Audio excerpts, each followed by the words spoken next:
Our Tuesday Topics series this winter has focused on some of the many services and resources that the library provides to our community related to critical issues and topics in the news.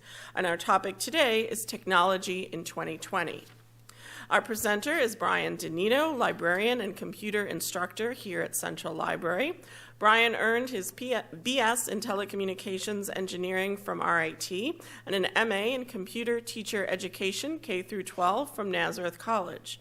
Following the talk, there will be a brief Q&A, and then Jay Osborne, the new division head for the Technology Center, will give a short tour of that area for anyone who's interested, and the Technology Center is slated for completion this spring. So we hope you'll join us for the short tour after the talk. Please join me in welcoming Brian DeNito to the podium. Brian?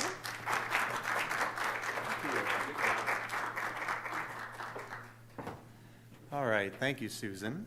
My name is Brian. I work on the other side of that wall. So I work in the information desk. I don't know if you've probably seen me on the first floor.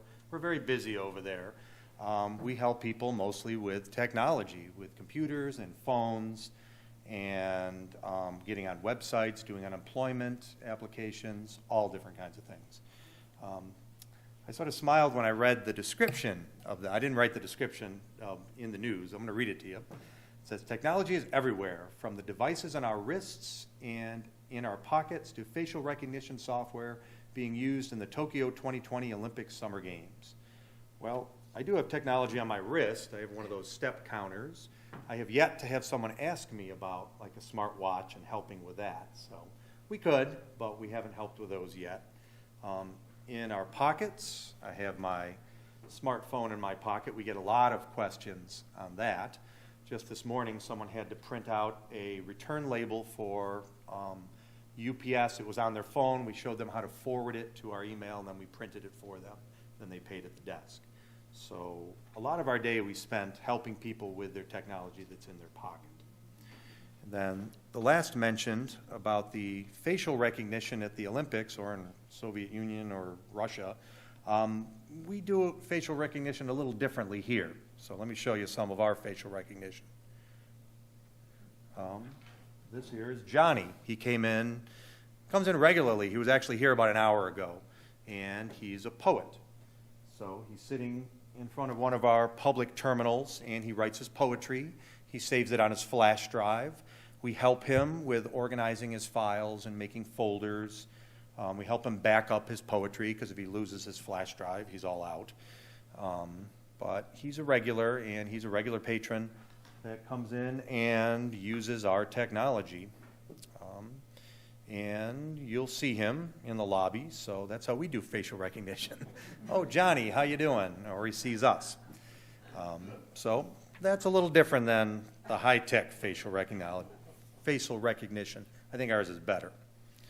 Another face you can recognize is Kate Medaw, who works up on our fourth floor. Kate provides real-time help from the U.S. Patent Center through a patent virtual assistant program. And Kate will remotely connect you in a confidential space.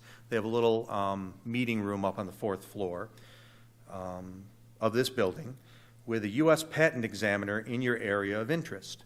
So if you're an inventor, head to our fourth floor, and they can help you research the area of interest of your item you wish to patent. She connects you with, it's sort of like a Skype connection. It's like a camera and an audio connection with an actual patent examiner. So these are the people that approve patents or give you advice on them. So that is through, there's many different patent offices through the U.S. Kate and I know some other staff from Central here have gone down to Washington, D.C. to be trained in the U.S. Patent and Trademark Center. And actually in this auditorium, we had people from the U.S. Trademark Center come up and do some training on what trademark is, I think about a year ago. So there is a good connection there up on the fourth floor in our Business Innovation Center. Let me see. Yep, so that's Kate Medaw, so another facial recognition, face to recognize up on our fourth floor. Next on our fourth floor, there's Lily Anthony, and she helps people with our 3D printer. So you probably heard about 3D printers. You can take a file that is created in a piece of software. We have software up here you can use to create those files. You put it in a 3D printer. You can see it a little bit right over here. And when you hit run, that file is rendered in a 3D shape.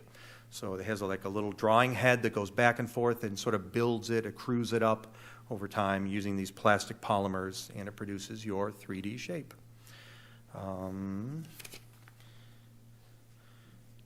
The name of the type of file is called a .obj file. So you have to sort of know what you're doing to create these .obj files, which represent a 3D physical object.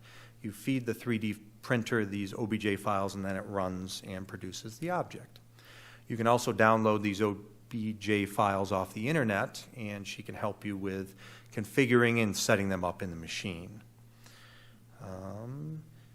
If you are an inventor, you can print a prototype of your invention for free. They don't charge. If you're just doing something for fun or learning, it's $1 an hour of print time. So once you start running the print, it goes for a very long time because it has to build up layer by layer by layer. And for every hour you run that machine, they just charge you $1. And then they bring the printed devices down to the first floor in circulation, sort of behind where I work. And it's very interesting to see people come up to pick up their 3D objects. So they've never seen them before. We keep them on a back shelf, and they figure out what their bill is. Then they pay it, and they pick up their device. So it's pretty interesting. Another face. Over at our local history division, which is in the second floor of the Rundle building, which is our old library. It's connected through the Link tunnel. We have Dan over in the Becker Center. And Dan works in local history division at the Central Library. He gave me a tour of the Walter F. Becker Digital History Center, located on the second floor of the Rundle Memorial Building in the local history division. The center has 7 digital microfiche microfilm readers. You probably remember those. They have those big rolls. You used to do them by hand to look at the old newspapers. Well, we have digital versions, and we have 7 of them. And they also run microfilm, which is the long film, or microfiche, which are the sheets. And that allows you to save images to your email or your flash drive for free, or print to paper for 20 cents a page. There's also a photo scanner that allows you to take all those paper printed photos. Remember back in the day, you go to Wegmans and you pick up your 24 prints, 4x6 inch. We haven't done that in a while. But if you still have those in the Becker Center, I'm going to go here. We have a device that will take a pile of those 4x6 pictures, scan them so you can save them on your flash drive or send them to your grandkids in California over the internet. That center device is the print scanner.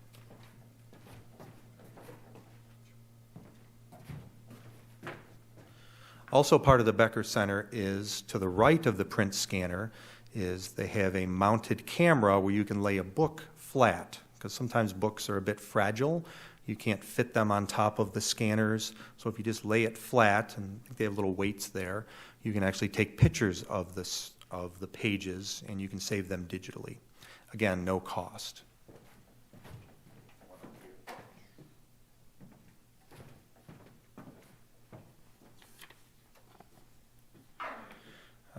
I used to work for Friends and Foundation. They're the ones that organize these talks. And I had the honor of walking Mr. Becker down to the Walter F. Becker Digital History Center for the first time after it was completed. So I don't know if he fully understood all that the machines did, but I think he was honored that we have such great tools here that anybody can go in and look at old newspapers, look up family records, look up business records, and actually save them to their flash drives for free. So it's an amazing resource we have here at the Central Library. Okay, photo scanner, I talked about that. There's also what's called the collaboration station, and that's back here. And this is a large screen TV that is connected to a computer and also a VHS player. So if you have those old VHS tapes, you can bring those in and you can mount them in the player, and the large screen, you can sort of as a group watch those old videos or bring up websites and do research together. So you can see, I think there's 4 or 5 seats around that rounded table, and it's a great space for working on, projects with others or family members. And that's called a collaboration station, which is, again, part of the Walter F. Becker Digital History Center.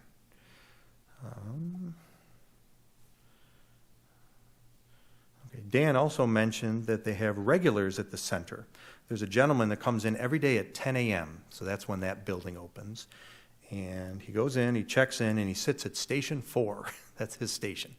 And he just researches old newspapers. So he gets the microfiche. I never met him, but Dan was telling me about him. But he just looks up old newspapers, saves them on his little flash drive, and just such a wonderful thing that you can come in and just sort of live this history and go through the old newspapers. So it's a wonderful tool for the pursuit and love of history brought to life through a generous donation from Walter F. Becker. Okay, another face to recognize. We have Ron at the information desk. So he is my compatriot. He is another full-time librarian. I interviewed him to get some background information, and he told me about some of his previous jobs. So he used to be a New York City bicycle messenger, and he still has his knees and his feet and everything. But he used to ride bikes down to New York City and deliver messages to, down in Manhattan. He is a children's librarian. That's where he worked before, and he also has experience as a forklift operator. And believe it or not, those jobs are good. I have a lot of experiences in. I used to dig graves. I used to do a lot of different things. But for the people we help at the Information Center, we have our job search lab. So people come in, and we just actually had a person today who we helped them get their resume set up. So this was a person who was recently released from incarceration. She was in Albion. We helped her get her resume written. We had to set up an email address because she didn't have an email address. She does have a laptop at home. Someone gave her a laptop. So she's sort of on the road to finding work. She has a resume. She has a new email address. All this in about an hour. And now we're pointing her to websites like Indeed where she can search for different kinds of work. So that's what we do at the information desk. We do information, but it's also the job search lab, which is in the lab right next door to it. So Ron helps patrons with resume writing, online job applications, email and printing help, and brings a talent for working with digital images and patrons to his information center job. So he's very good at working with images, and when we go down to our tech center, which I'm going to talk about at the end, we will have a large-scale printer. We will have some Mac computers, which work with images a little differently than the PCs, so we can help you with all different kinds of technology down there. And that is Ron. Another picture. Who's this guy? Not my best picture, but I also do the same thing that Ron does, but I also teach computer classes. So in what we call the fishbowl, it's that little glassed-in room to the left of the information desk if you're facing it.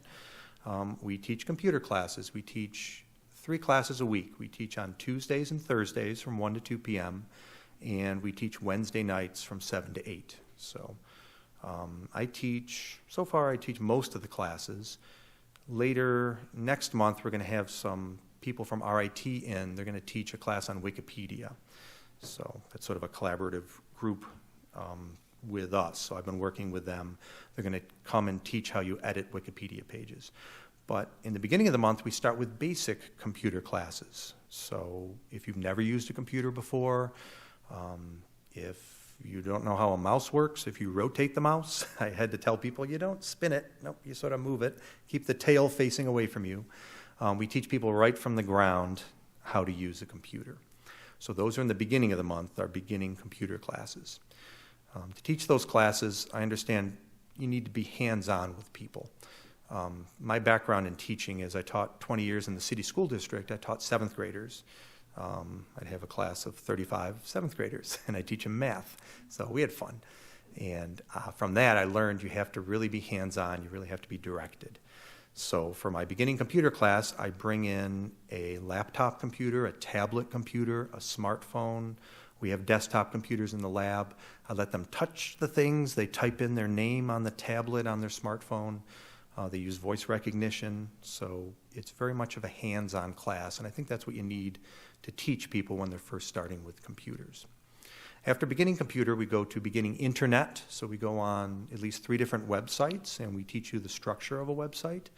And my job, really, doing those classes are to distill, or not instill, but distill and remove fear from the users. A lot of times adults, when they use computers, there's this fear. They think they're going to break it. They don't know what to do next. Children are somewhat natural at learning technology because they're playful. They will play with the device. I wonder what happens if I do this. I wonder what happens if I do that. And that's really how you learn computers. So when I work with adults, I have to teach them to be a little more playful and experimental. But we do that in class.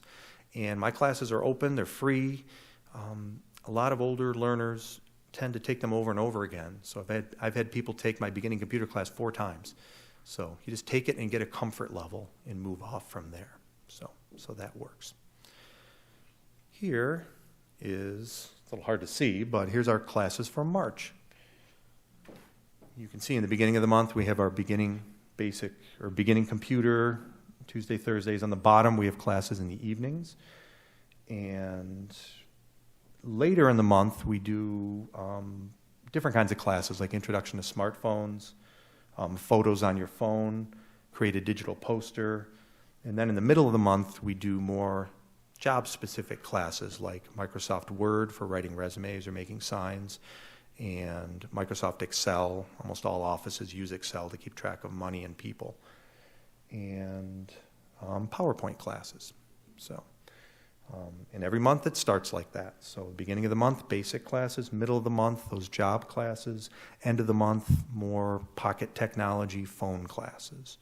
And then the next month, we just cycle through and start it again. Okay. Next, our Technology Center. With funding from the Friends and Foundation. This was, Susan, is this stage 4, I think, of the renovation? 3 or 4. So, yeah, we did the Teen Center. You guys raised money for that. Moving the art division from the 2nd floor in this building over across the street to the Rundle. Media Center, moving the Media Center from the old building over to the 1st floor in Bausch & Lomb building.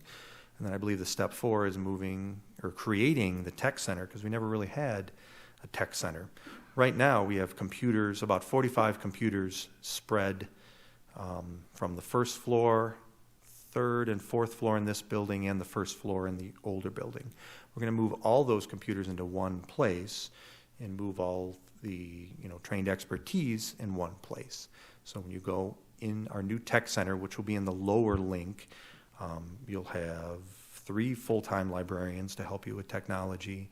There are new positions called computer aides, which will be right on the floor there to help you with using your computer, printing or faxing or whatever tech you need.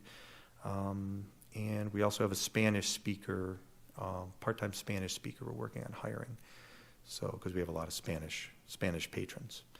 So I put up on the board May 2020. It keeps on getting pushed back. They are working on it now, and I believe Jay Osborne, who's going to be the leader of that department, is going to give a tour to show you what it is now, which is mostly dust and plastic and drywall and stuff. But let me give you some details about how we designed our tech center. They did work with staff. We've been working for almost 3 years trying to come up with what we're going to put in this tech center. We held a session here, I think about 2 years ago. We had a big board there. We asked people their impressions on technology, what help they need.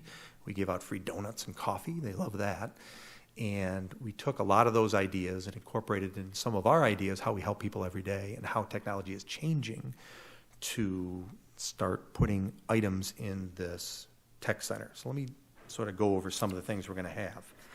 So we should have 45 computers, which are PC, and I believe we're having 2 Mac computers.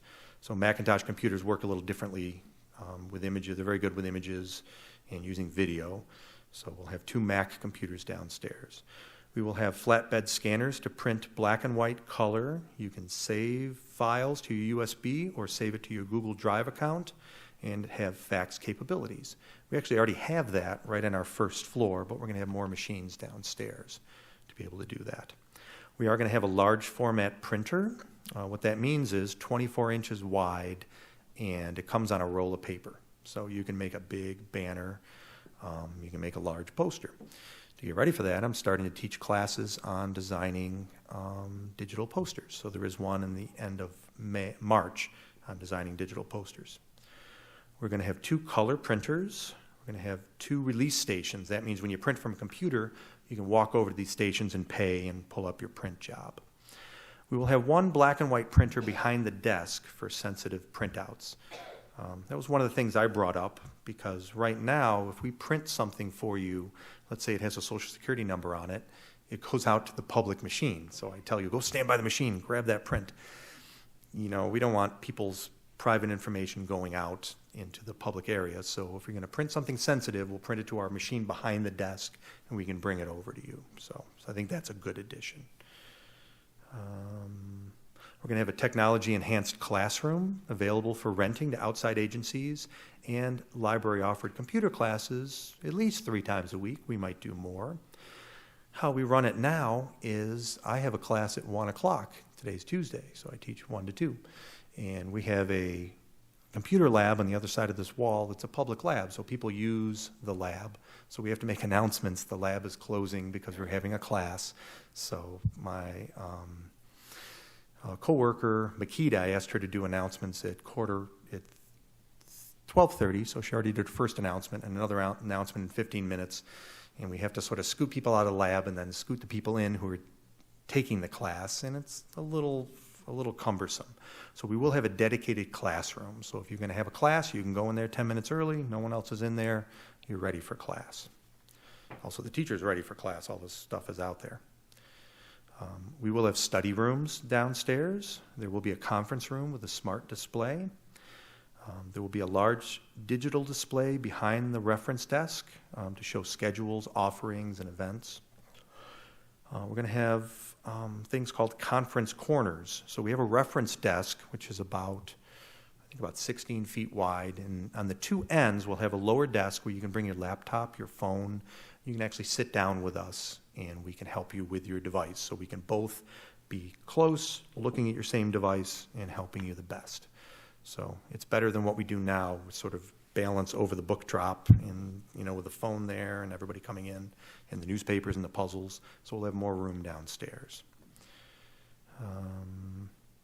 We will have a patron sign out of Chromebooks for on-site use. So Chromebooks are sort of basic laptops.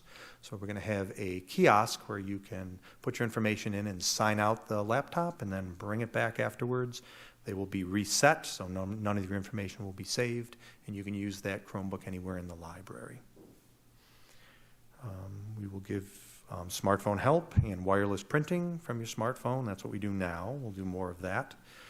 And we're going to have something called an innovation station. It's so innovative, we don't even know what it looks like yet. So technology changes so much. So we're going to have this area that we can try different things. So we're still sort of negotiating back and forth what an innovation station is going to look like. But we'll have one, and you come down and see it. To make it all work, we have 3 full-time staff, and we're going to hire more computer aides, including multilingual staff, offering on-the-floor tech help for city residents or anybody that comes in. So that's what our tech center is going to look like. Just give us a few months to put it together, and hopefully May, June, we'll have an opening and invite you all back. And after that, just keep on coming. That is...